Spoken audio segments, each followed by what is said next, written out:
Avustralya'nın ABC haber kanalına göre Uygur asıllı genç Mirzat Tahir'in Türkiye'de yaşadığı için 25 yıl hapis cezasına çarptırıldığı bildirildi. Haberde Mirzat Tahir'in Avustralya'nın Melbourne kentinde yaşayan Mehrai Mazensov'la Doğu Türkistan'da evlilik yaptığı ve evliliği uzun sürmeden daha önce Türkiye'de bulunmak suçundan tutuklanıp bir toplama kampına alındığı belirtiliyor. Eşi Mehari, kocasının güvenliği endişesiyle belli bir zaman sessiz kalmayı tercih ederek bırakılır düşüncesiyle durumu medyaya açıklamıyor. Ancak 2 hafta önce eşiyle ilgili yeni bilgiler edinen Mehari Mazensov'un bildiklerine göre Çin kocası Tahir'i Türkiye'de yaşadığı için bölücülük suçlamasıyla 25 yıl hapis cezasına çarptırdı. Avustralya ABC kanalına bu röportajı verdi. Gazeteciler kocasının sözde ayrılıkçılık bahanesiyle Çin tarafından 25 yıl hapis cezasına çarptırıldığını ve hükmün aslında çok saçma olduğunu, kocasının Çin'in iftirasındaki gibi ayrılıkçı olmadığını ve kendisinin sadece Uygur olduğu için mahkum edildiğini söyledi. Bilgilere göre Avustralya'da doğup büyüyen Mehari Hanım'ın eşi Mirzat Tahir'in de Avustralya'da uzun dönem oturma iznine sahip olduğu ifade edilirken Avustralya hükümetine çiftin yeniden bir araya gelmesine yardım etmesi için çağrı yapıldı.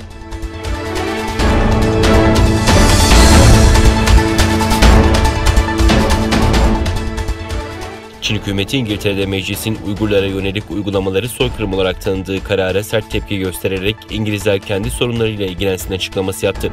Dışişleri Bakanlığı sözcüsü Sincan'daki sözde soykırım Çin karşıtı uluslararası güçlerin tasarladığı büyük bir yalandır. Çin hükümeti ve Sincan'daki tüm etnik grupların mensupları bu tür iddiaları şiddetle kınamakta ve kararlılıkla karşı çıkmaktadır dedi. Çinli yetkili oylamada kabul oyu veren milletvekillerine yönelik olarak da İngilizlerin yeterince sorunu var. Söz konusu İngiliz milletvekilleri kendi işlerine bakmalı ve kendi seçmenlerinin sorunlarıyla ilgilenmeli diye konuştu.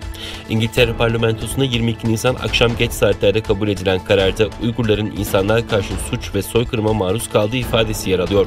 Kararda Çin'in yaptıkları soykırım olarak tanınırken hükümete Uygur Türklerine hedef alan eylemlerin durdurulması için harekete geçme ve Pekin'e yönelik baskıyı arttırma çağrısı yapılmıştı. İngiltere'den önce ABD Dışişleri Bakanlığı, Kanada ve Hollanda parlamentoları da Çin'in Uygur Türklerine yönelik uygulamalarını soykırım olarak tanımıştı.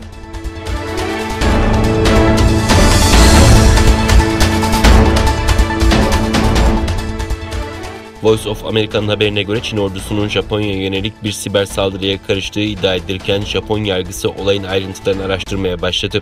Haberde Japon hükümeti Çin ordusuyla bağlantılı olduğuna inanılan bir grup hacker tarafından 20 Nisan'da yaklaşık 200 Japon şirketi ve araştırma enstitüsüne düzenlenen siber saldırıyı Japon polislerinin soruşturmaya başladığını bildirdi. Bakanlar Kurulu Genel Sekreteri gazetecilere verdiği demeçte Japon Uzay Ajansı'nın siber saldırı vakasının detaylı soruşturması için savcılığa ilettiğini söyledi. Japonya Savunma Bakanlığı siber saldırıların Çin'in artan güvenlik tehdidinin bir parçası olduğunu vurguladı. Ayrıca Japon polislerinin elinde Çinli hacker grubunun Çin ordusunun talimatları üzerine 2016'dan 2017'ye kadar Japonya Uzay Ajansı'na bir dizi siber saldırı başlattığına ait belgelerin olduğu ifade ediliyor.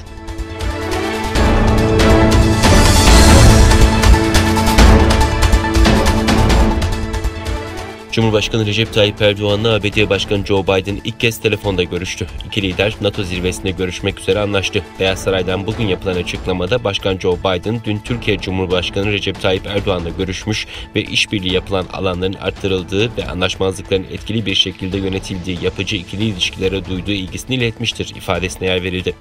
Liderlerin Haziran ayındaki NATO zirvesinde gerçekleştirilecek ikili bir görüşmede ikili ve bölgesel konuları görüşmek üzere anlaştığı belirtildi.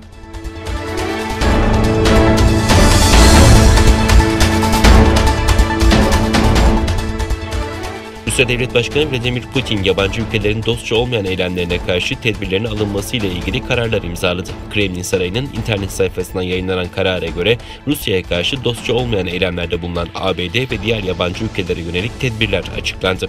Karar gereği ülkenin güvenliğini ve çıkarlarını korumak için bu tür ülkelerin diplomatik temsilcilikler, konsolosluklar ve devlet kurumlarının Rusya'da bulunan gerçek kişilerle çalışma sözleşmesi yapması sınırlandırılacak. Gerek duyulduğunda ise yasaklanacak. Rus hükümeti dostça olmayan eylemlerde bulunan ülkeler listesini, Rusya'da anlaşma yapabilecek gerçek kişilerin sayısını ve tedbirlerin süresini belirleyecek.